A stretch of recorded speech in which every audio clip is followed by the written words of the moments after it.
2 अप्रैल के दिन औरंगाबाद जिले में जो महाविकास आघाड़ी की जो सभा होने वाली है, उसमें क्यों राष्ट्रवादी के सफाई कामगार नहीं रहने वाले?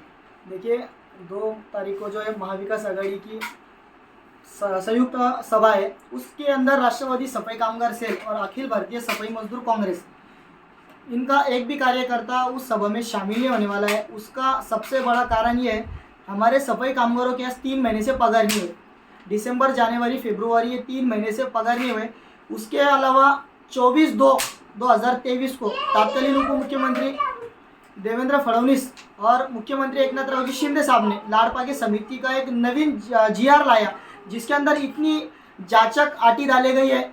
उस वजह से उस जांचक आटी की वजह से कितने ही वारस हक से सफाई कर्मचारी वंचित होने वाले। लगभग देश के अंदर राज्य के अंदर कम से कम 10 से 20 हज़ार कामगार जो है वंचित होने वाले।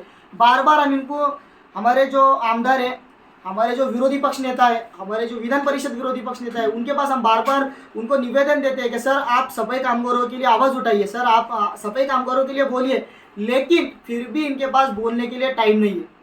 तो अब हमारा भी एक मंसूबा है, हमारा भी एक निर्णय है। अगर तुमको हमारे लिए टाइम नहीं है, मेरे सफाई कामगारों के लिए बोलने के लिए टाइम नहीं है, तो मेरे पास भी तुम्हारी खुर्ची सजाने के लिए और तुम्हारी खुर्ची उठाने के लिए टाइम नहीं है। कितने दिन से आप ये बता रहे हैं उनको कि आपके साथ मिलिए या आपके ऊपर जो अन्याय हो रहे हैं उस पर आवाज़ उठाइए? कितने दिन से मैडम, मैं लगभग सफाई कामगार सेल में 5 साल से काम कर रहा हूँ। बार बार इनके पास हम जाते हैं, लेकिन इनका बोलने का मतलब ये है, इनके जो कुछ राष्ट्रवादी के माजी आमदार वगैरह जो है, तो ये तो हमको बोलते तुम निवेदन दो, उप मुख्यमंत्री के पास तुम दो, मुख्यमंत्री के पास तुम दो। हम सिर्फ क्या करेंगे, कुर्सी संभाल के बैठेंगे। लड़ना है तो तुम लड़ो।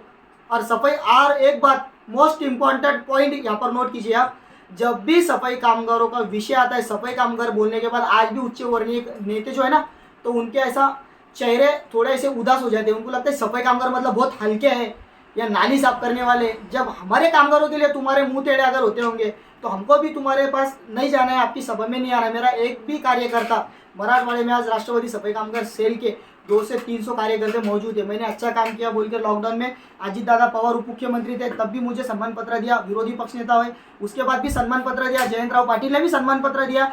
लेकिन मुझे सब मिलता है, मेरा नाम होता है, मुझे आप सम्मान पत्र दे रहे, लेकिन मेरे सफाई कामगारों की जो प्रश्न है वो कौन मार्गी लाएगा? इतने 5 साल में आपने क्या कभी उपोषण किया या कभी आंदोलन पे बैठे? देखिए, मेरे साथ में जो अभी आपकी न्यूज़ कवर करे मुख्तार साहब, उनसे पूछ सकते हैं। आप सत्ता में रहते हो, मैंने सत्ता के खिलाफ जाकर आंदोलन लगाया था। जो मेरा आंदोलन था 21 फेब्रुवारी 2021 को परतूर नगरपालिकेतील 1993 ते 2000 कालावधीमध्ये लागलेले सफाई कर्मचारी यांची शासन सेवेत रुजू करा म्हणून मागणी केली होती। तात्काळ 2 तासाच्या माझी मागणी मान्य झाली होती।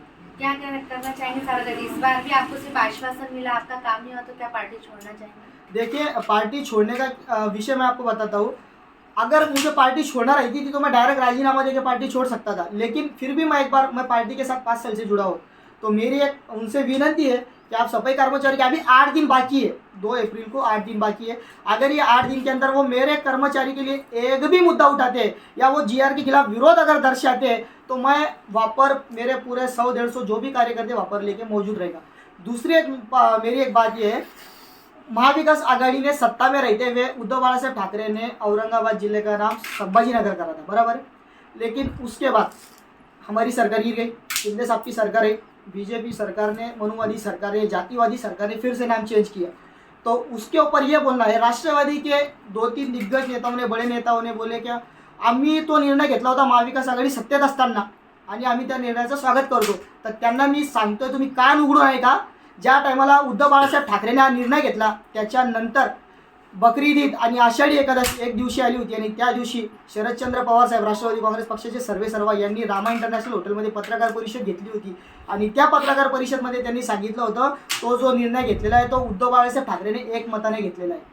आमच्या सोबत काही विचारपूस झाली नाही। मग आम्ही आमचं नेत्याचं ऐकायचं की यांचं ऐकायचं? अच्छा सर, एक बात बताइए कि अगर आप जैसे कि बोल रहे 2 तारीख तक अभी वक्त है, आपकी मांग 2 तारीख तक भी पूरी नहीं हुई तो आपका अगला कदम क्या होगा? राष्ट्रवादी सफाई कामगार सेल का एक भी नेता, अखिल भारतीय सफाई मजदूर का एक भी कार्यकर्ता उस जगह पर मौजूद नहीं रहेगा। आपके इस कदम से क्या फर्क पड़ेगा?